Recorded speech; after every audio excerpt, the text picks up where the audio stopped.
Welcome to this week's edition of the Weightlifting Platform, where the elite meet to talk about meets in the international weightlifting world, brought to you by the Panamerican Weightlifting Federation.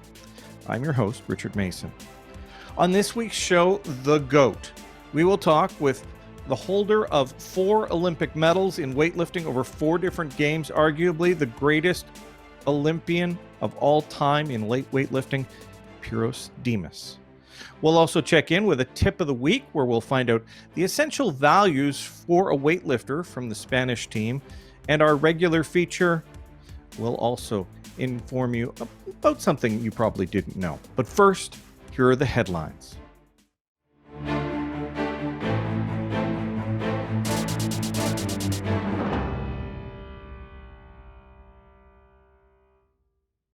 The International Olympic Committee has re-elected President Thomas Bach. The 67-year-old German fencer ran unopposed. This will be his second 8-year term. He was first elected in 2013 at an IOC meeting in Buenos Aires. Bach has been critical of the International Weightlifting Federation during his tenure.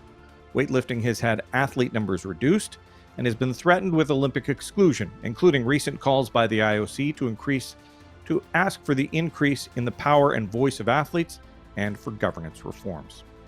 Still with elections, the Colombian Olympic Committee has held an historic election where for the first time 3 women have been elected to the executive.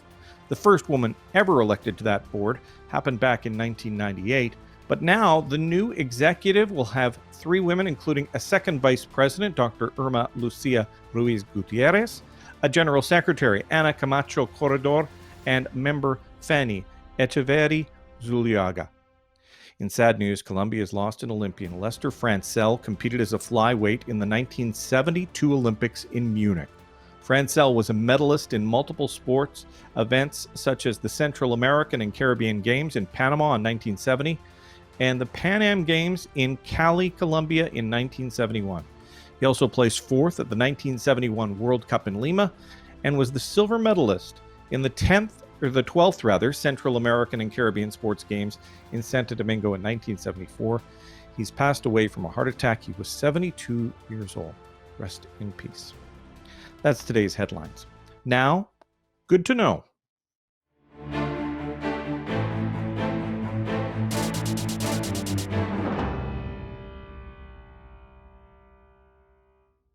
Panamerican Weightlifting Federation was founded 71 years ago. It was started at the end of February back in 1951 at a meeting in the Paris of the Americas, Buenos Aires, Argentina. Now, time to talk.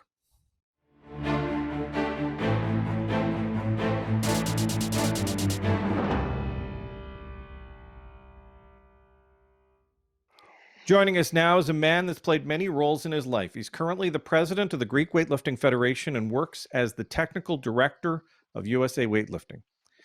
He also has a few gold medals, 3 of them, 1992, 1996, and 2000 for his country of Greece.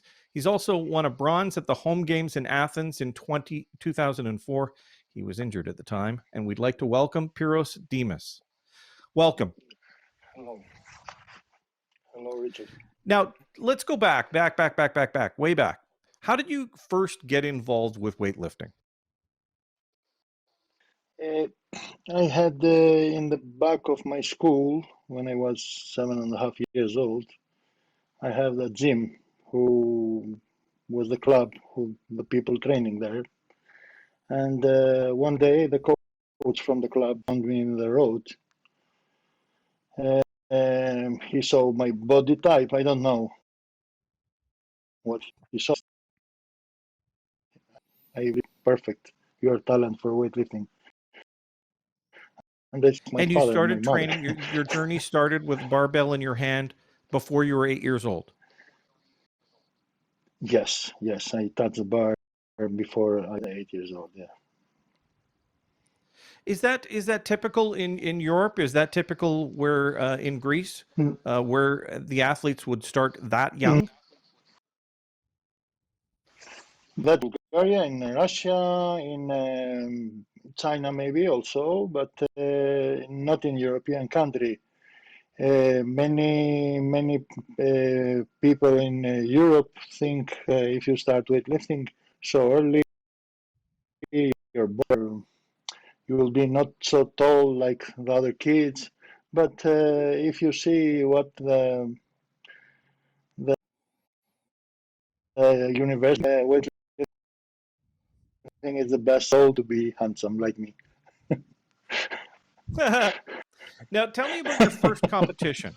If you started lifting at 8, I know in Canada we don't have infrastructure for athletes to start competing at that age. Tell me about your first competition. How old were you, and how did you do? Yes, my first competition was when I was 9 years. My first competition, and I was, but also I didn't sleep all night. I had the best in training, 40, 42 snatch and 55 clean and jerk, and I was 36 kilo in pounds, not 8.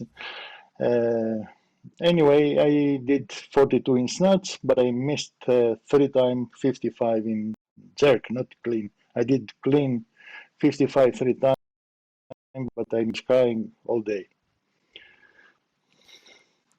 So this could be one of these stories about athletes who started off, like Michael Jordan got cut from his high school team. Pyrros Dimas bombed at his first competition. He did not get a single. He did not get a Yes, single clean and jerk in. yes, I I did did it. not know that.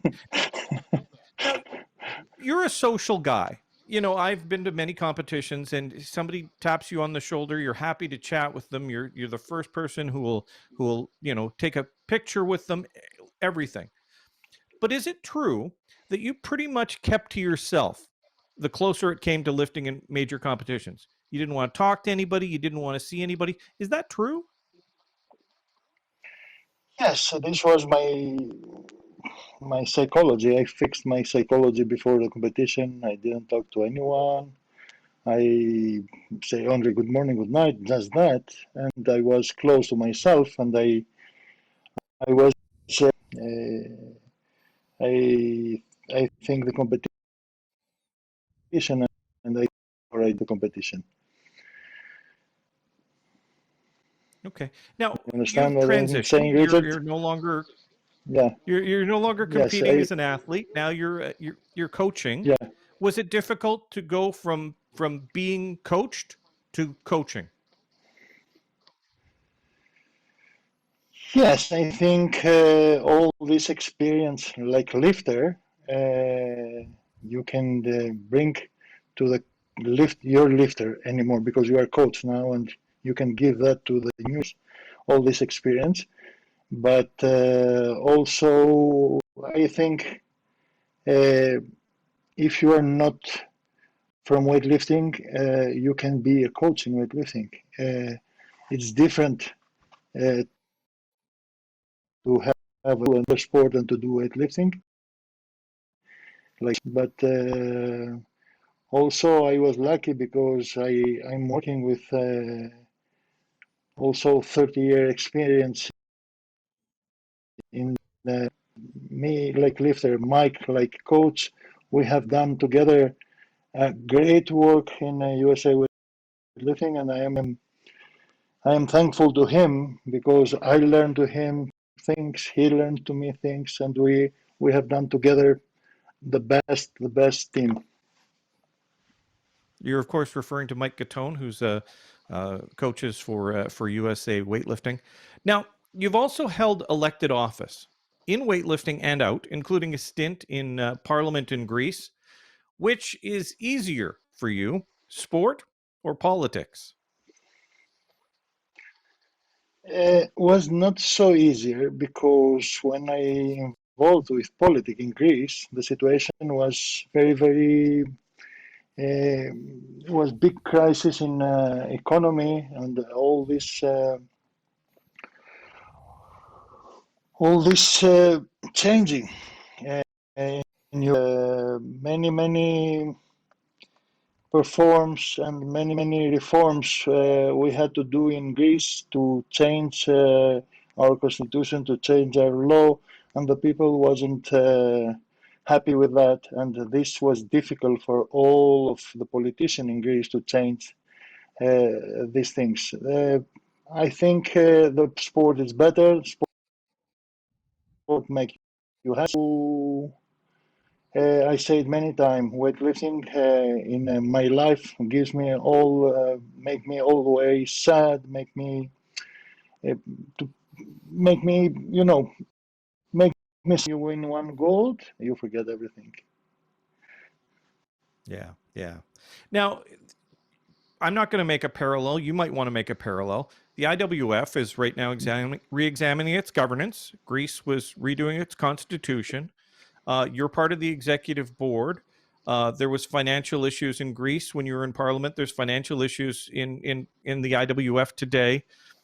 As a proud Olympian, and knowing what you know from the Greece transition and where we're at today with the IWF, can weightlifting stay as part of the Olympic movement?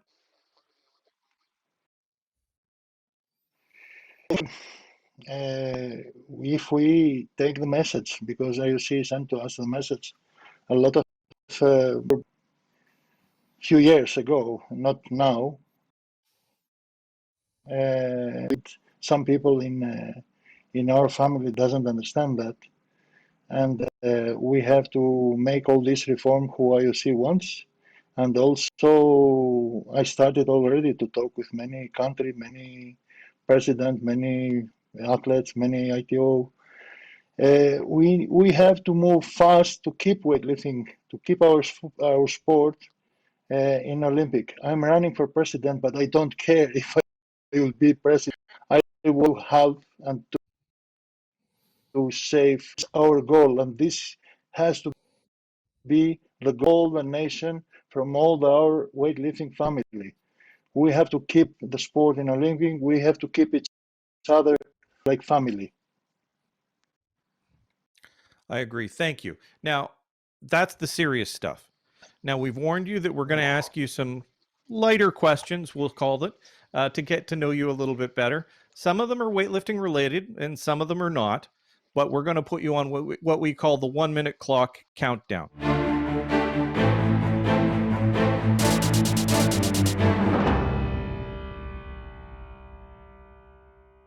Now, the 1 minute clock and the countdown. Ready? 3, 2, 1. What's the highest weight you've ever lifted? 185 in snatch, 220. Best advice ever received from a coach? The best advice for me was from my coach when I started lifting: be patient, be patient, be patient. Which is better, Greek food in America or American food in Greece? American food in Greece. Do you have a hobby outside of weightlifting?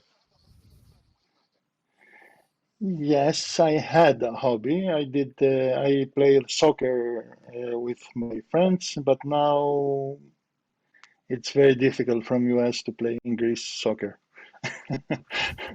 Most unexpected place you've been recognized?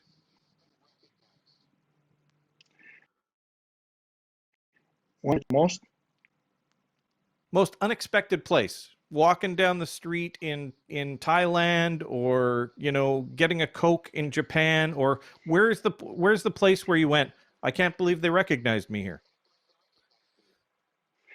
okay. uh, I don't know. I can think now, but uh, in many countries they don't recognize me. But when you're in the Olympic family, everyone know you. Thank you for taking the time. We very much appreciate your help, Pyrros. Best of luck. We understand you're at a pre-Tokyo camp for the USA athletes getting ready for Tokyo. Best of luck. Thank you, Richard. Appreciate it. Take care. Now it's time for our tip of the week.